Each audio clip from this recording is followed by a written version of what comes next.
Hey y'all, good morning. I'm sitting in the ever so silent vendor area for CrossFit Games. My plan was to try and sneak into the tennis stadium and do this in the tennis stadium before it got in there, but evidently security arrives before 6 o'clock, so good for them.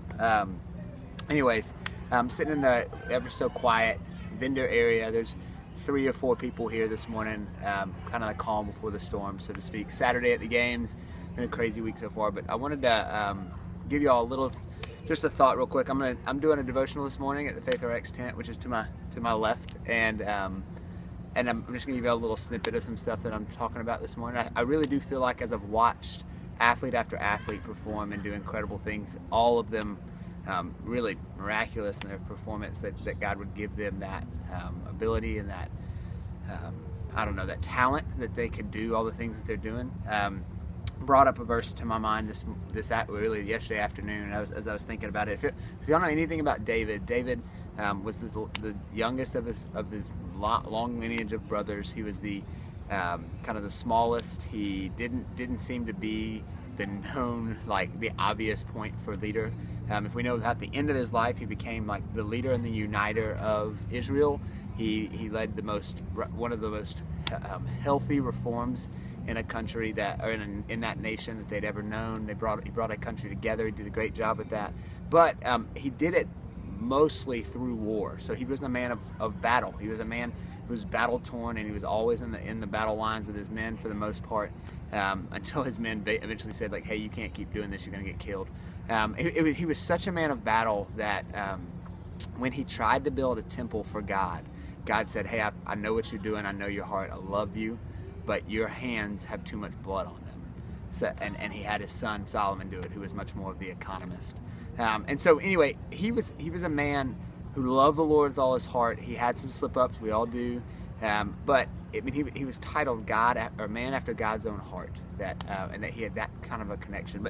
And so in Psalm 144, he's looking to God, and he's basically proclaiming the truths about who God is and what God's done in his life. And I'm just going to read the first 2 verses and give you all a 30-second thought about that. But in Psalm 144, verse 1, he says, "Blessed be the Lord my rock, who trains my hands for war and my fingers for battle. He is my steadfast love and my fortress, my stronghold and my deliverer, my shield, and he in whom I take refuge, who subdues peoples under me." So I just read those 2 verses and I can't help but see that David says, like, I've done none of this.